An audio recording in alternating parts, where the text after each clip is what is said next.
Good morning, everyone. Welcome. Here's Good Steny morning. Hoyer. I am joined by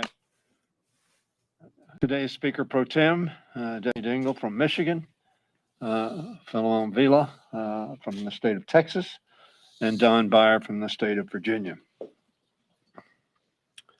2020 has been a challenging year for America, a challenging year for our people, a sad year as we lost over 330,000 of our fellow citizens to a pandemic caused by COVID-19. Since March, we have been attempting to respond appropriately and timely to the challenge, not only to the health of the American people, but also to the health of our economy and the extraordinary economic pain inflicted by COVID-19, in addition to the health challenge that it posed. We have passed a number of pieces of legislation. The first piece of legislation that we passed was on March 14th. That legislation passed 363 to 40. Shortly thereafter, some less than 2 weeks thereafter, we passed the CARES Act, passed in the House on voice vote. That was March 27th. On April 23rd, we passed the Paycheck Protection Program and Healthcare Enhancement Act, 388 to 5. On May 15th, we passed, because of the continuing challenge to health and safety and to the economy and jobs and welfare of the American people, we passed the HEROES Act. Unfortunately, by that time, the Republicans had decided that they'd done enough, that they should wait to see what would happen. When we passed the HEROES Act, and we passed it through the House of Representatives on a partisan basis, 214 to 207, the Majority Leader of the United States Senate, Republican Mitch McConnell, said, let the states go bankrupt. This is a little boring. And the leader of the Republican Party in the House of Representatives, let's wait and see.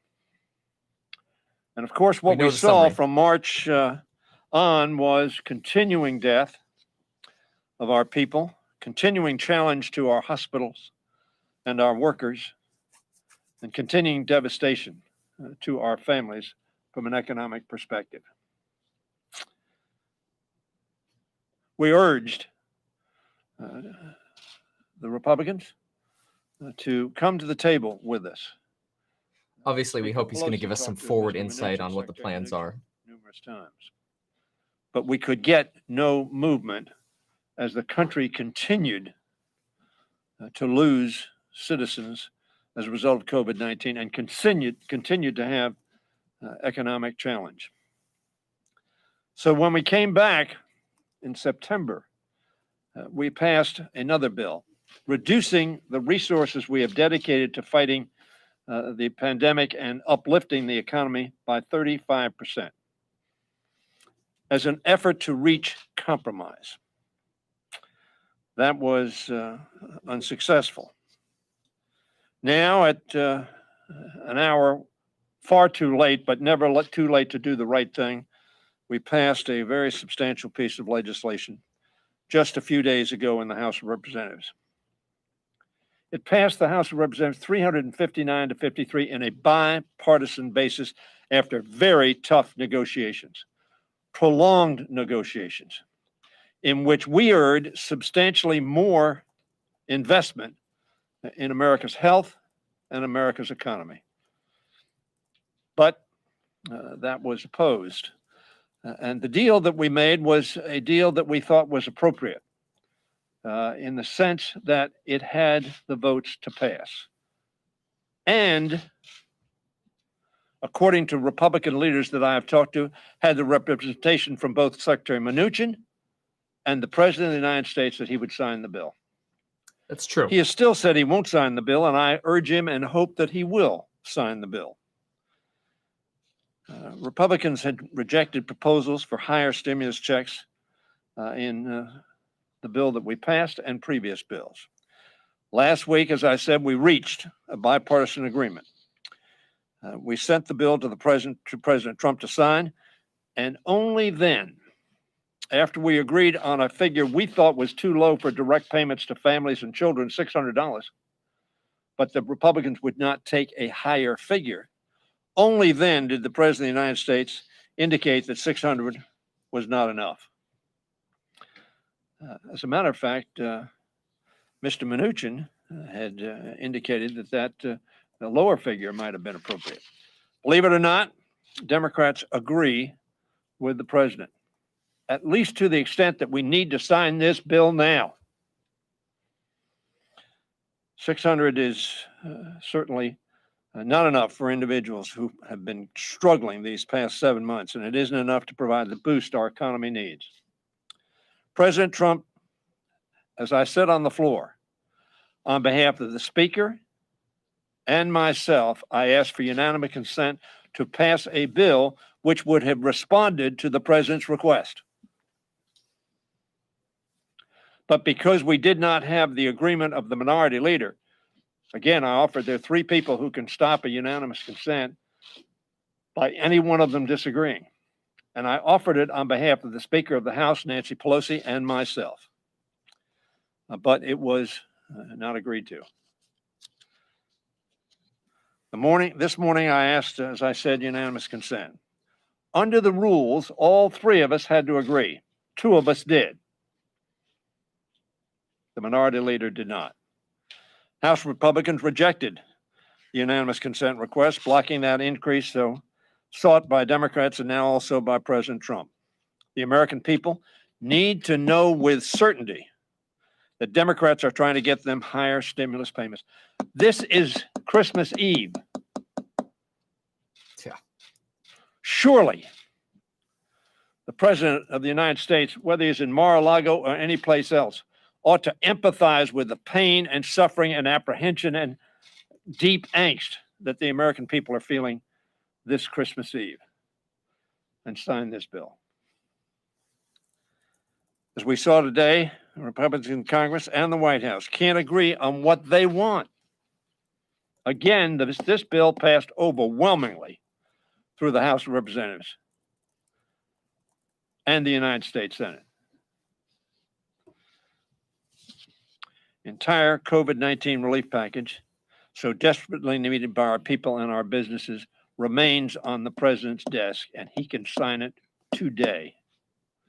I urge the president to sign the bill we sent him so we can resume critical aid to small businesses, provide peace of mind to renters, resume expanded unemployment benefits, give food to those who are hungry,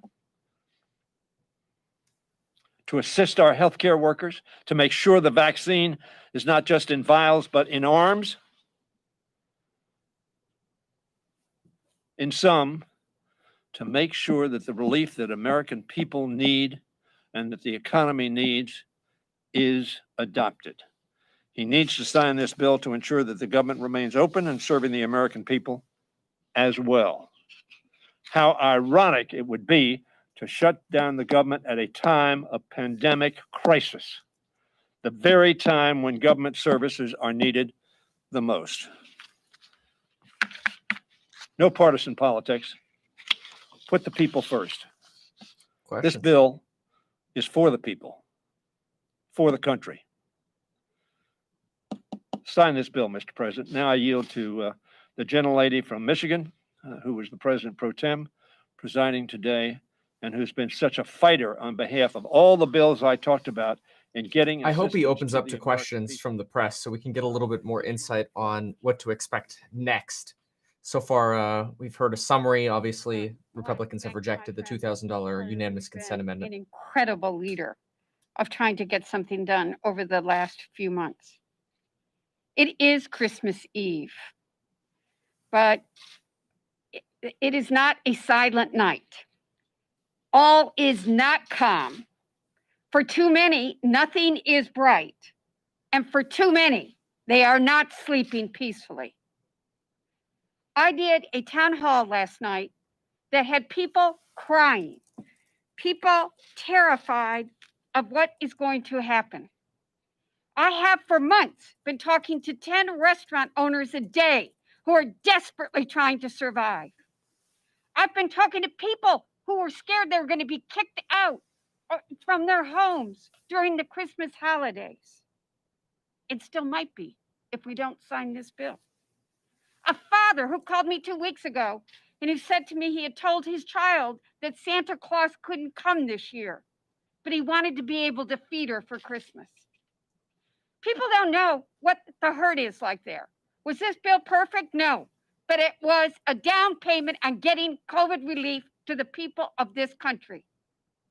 And then the president, when we finally thought that we'd be able to give people hope, that's what people need, hope, and be able to begin to continue to work on this in January, doesn't give a damn about people. He threw more fear. He threw kerosene on a Terrifier. Wow. And is now threatening to veto this bill. Today, Mr. Hoyer, on behalf of he and the Speaker, brought a resolution that would have immediately given that $2,000 payment that the president said he wanted. And Republicans blocked it, not Democrats. I'm merely here to say on Christmas Eve, we will come back in on Monday. I beg the president to know how many people in this country are scared, fearful, terror, hungry, and that we must get a bill done so that we are helping Americans. Compassion, empathy, those kindness are the words we should remember this holiday season. Thank you. That was good. Thank you very Wow. much, Ms. Dingell. And now I want to recognize for a few words the gentleman from Texas, Philemon Vila. Hey, if we go from like low to if we keep Thank you, going up, Majority this will be Leader entertaining. Hoyer, and I'm proud to be with my colleagues here today on Christmas Eve and with all of you. All I can say is I don't know what we're waiting for. I mean, this country has endured physical, emotional, and economic devastation for 9 months. And here on the eve of Christmas, we finally have a point that we can agree with the president on. That is $2,000 stimulus payments for the people of this country. By all measures, it appears that from a health standpoint, for the next 3 months, we are going to be going through America's darkest days. More and more people getting sick, more and more people dying. And if we're fortunate enough to get past that, you know, given the fact that the vaccination programs have just begun, we can at least be hopeful that by the summer, we can begin to recover from an economic standpoint. And $600 for most of the people receiving it won't last through January. And so there is no reason to wait. Thank you. Thank you very much. Mr. Oh, that was Vila. easy. And lastly, someone who knows not only the pain of people who are losing their lives and getting sick and can't give gifts to their children, put food on their table. Someone who knows firsthand the economic consequences of the failure to act. Don Beyer, the chairman of the Joint Economic Committee. Thank you, Majority Leader Hoyer, and for all of your leadership. It's Christmas Eve, but it is not a wonderful life. This should be a time of healing, of family, of celebrating all that we have here in the richest country in the history of mankind. But our Census Bureau, with its household pulse survey, just reported that 27 million adults, that's 13% of the country, reported that their households sometimes or often didn't have enough to eat in the last 7 days. And if you include households with children, that number jumps to 17%. So 1 in 6 American families are going hungry. How do we sleep and then at night in a 21st century grapes of wrath when so many Americans don't have food for Christmas? Interest rates are near zero. There's little or no inflationary pressure. We have the strongest currency in the world. I've had very few opportunities to agree with Donald Trump the last 4 years, but I agree that we need to send bigger checks to the people most devastated by COVID-19 and its economic effects.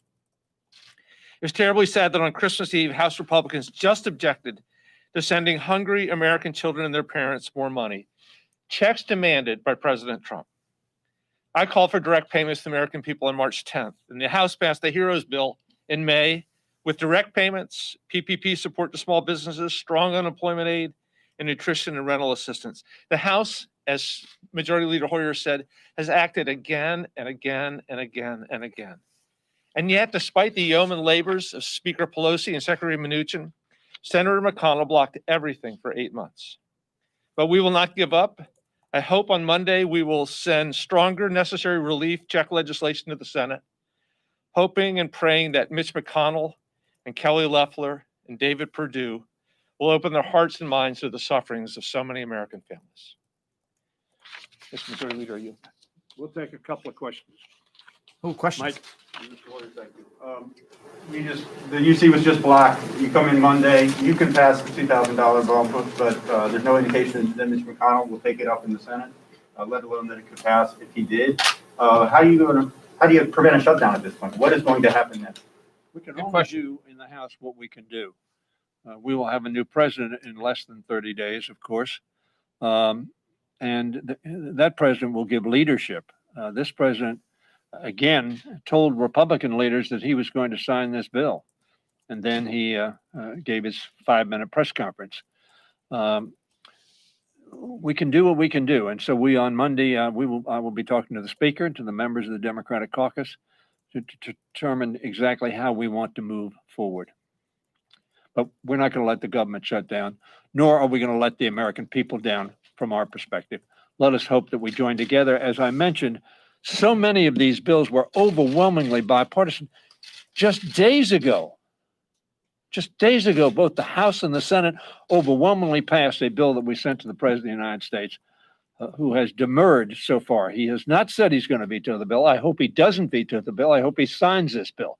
And then, as President-elect Biden has said, we will have more work to do, which is what all of my colleagues have said. Just a quick follow-up. So then the next CR would have to be beyond January 20th. Is that what you're saying? You have no faith in No, I didn't say that. I said we are considering our options and what steps we will take.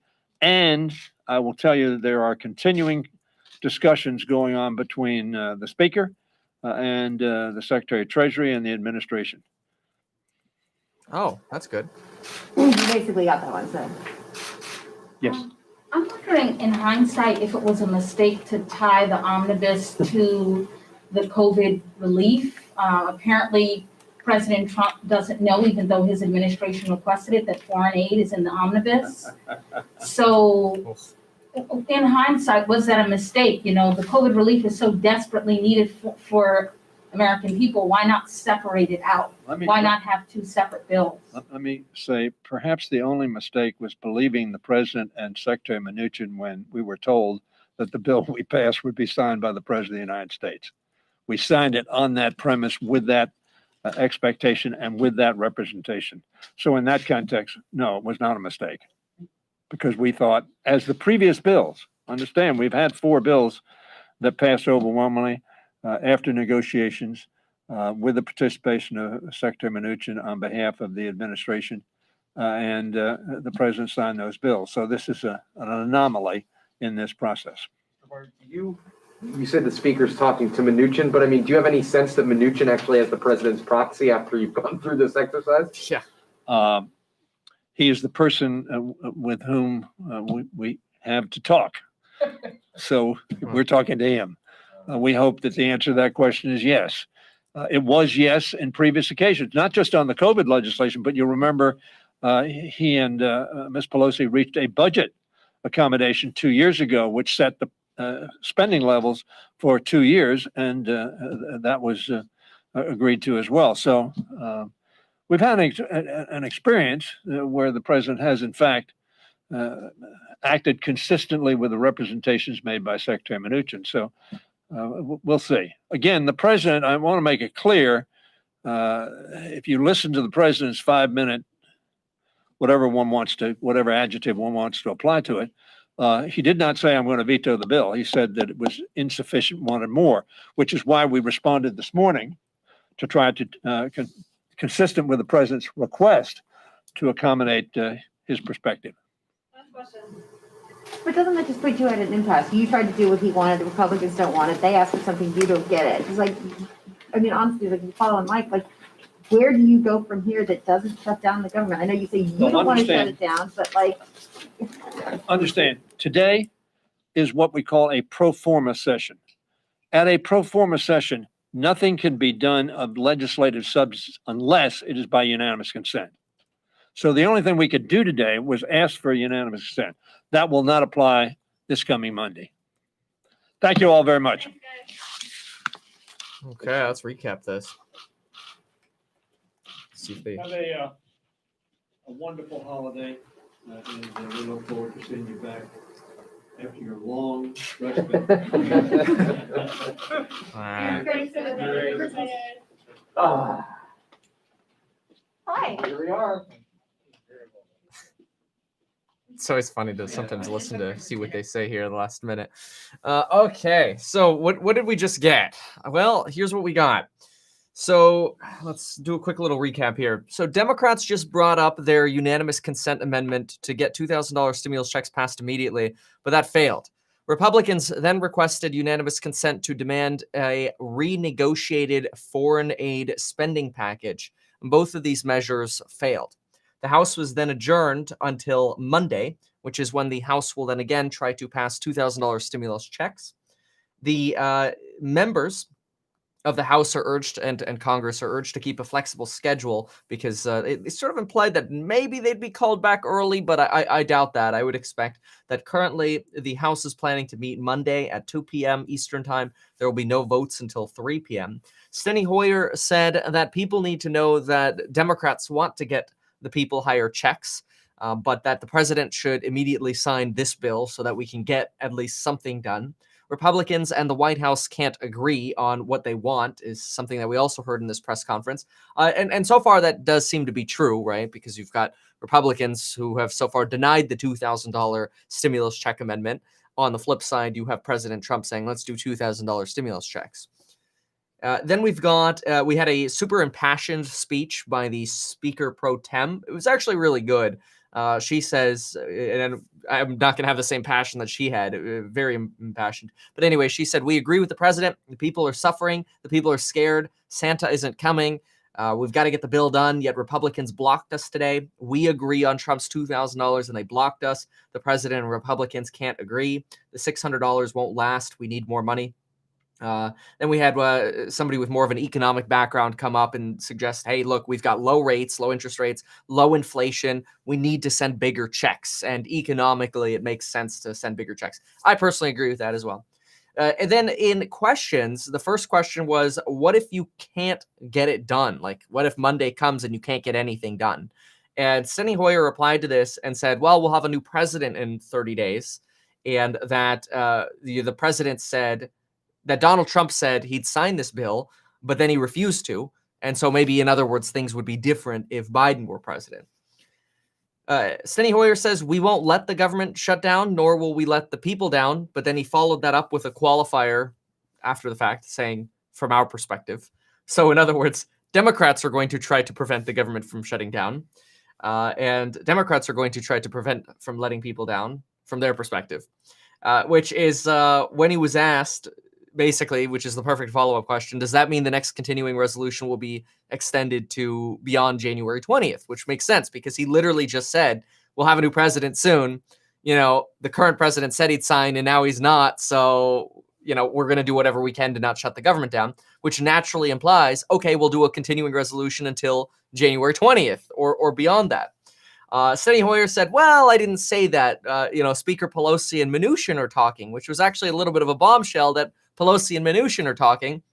That's something we haven't heard of yet. But then quickly another reporter picked up on that and said, well, but Mnuchin was wrong last time. Last time Mnuchin said Trump would sign. I mean, that was public news. Trump said he would sign. And that's why this was one of the reasons this bill got done. But Mnuchin was wrong the last time. And Steny Hoyer says, well, he's all we got. In other words, if we put all these pieces of the puzzle together here, Monday, the House of Representatives is going to try to pass on their own the $2,000 stimulus check bill. But until we hear from Mitch McConnell, we have no guarantee that that's actually going to go anywhere other than Mitch McConnell's desk to die. And remember, anytime they've passed bills in the past, they have done it by getting Republicans on board first. It's like anytime they try to pass a bill and then get Republicans on board, it never worked. So really what we need is Republicans to put out a reasonable offer. Like, look, if I were leading the Republicans right now, I'd be thinking there's so much pressure. Like the pressure cooker is like got steam coming out of the gaskets. There's so much pressure to get a deal done. I feel like it would be easy for Republicans to come out and say, hey, all right, look, we'll do the $2,000 stimulus checks. Here's our condition. And throw out one or two simple conditions as a counteroffer, something that is easy for Democrats to chew on, and something that Trump would be okay with, and get it done. So that's really what we're looking for at this point. We're looking for a response from and a clear plan from McConnell and McCarthy. Once we have that, then we can actually set our expectations for what might happen on Monday. But this is sort of the start of Christmas Eve, so we'll see what other updates we get today. I know the the Senate has a very brief session coming up. I don't expect anything to get done there, but in the meantime, get yourself 4 free stocks with Webull when you deposit $100, and email me if you want a bundle coupon for the courses on building your wealth, link down below. Quickly, let's see if there are any questions. Standalone $2,000 stimulus checks. That would be great. It's not going to happen, though. A standalone bill, I don't see that happening because they're definitely going to, we need vaccine funding. We need school aid, right? Renewing the PPP is probably a good idea. Quickly, what other? I don't understand. It's like they're speaking a different language in October. Nancy Pelosi said in her own words, it's going to be bigger and better. Yeah. She also said it was going to be retroactive, and it's not. So how can we have a wonderful holiday? Yeah. Basically, it does feel like Congress just basically gave everyone the middle finger there, which is very unfortunate. Let's see. What if the GOP was like, we want 4K stimulus checks, but you have to repeal Section 230? I think that would be a very increasing the amount. It's not going to get Republican support. It would be a very smart political strategy. Like politically, that makes 110% sense. Like, hey, let's come up with a bigger number than everybody, right? That would be a great strategy. But I don't think they have. The problem with the Republican Party right now is the Republican Party is very divided. You've got the Romney Republicans and the McConnell Republicans, and then you've got like the Ted Cruz Republicans and the Rand Paul Republicans. So you've got some that are like, let's do nothing, and they've got a substantial voice. And then there are others that are like, no, we really need to send these checks. Mitch McConnell was trying to like put a front on and say that Republicans are united so they can win in the Georgia election, but they're not. They're totally not. It's pretty bad. So if unemployment does expire on the 26th, is it gone or can it be reinstated? It can be reinstated. Like if Donald Trump passes or signs this bill, say January 2nd, I don't know. The way the bill text is written would imply that you would get retroactive payments through the 26th. That's assuming we get this bill. If this bill expires come January 3rd, they're going to have to repass it. And then they might change the language and they might pick a January 15th date to start. Who knows? There are a lot of things they could do. So, okay, that's the update for now. Thank you so much for watching. I will be in my email next for bundle coupons. That code does expire tomorrow. You could use it down below, the code, if you don't want to bundle. But anyway, folks, thank you for being here. Hopefully we get some better news later today. Appreciate you. Bye.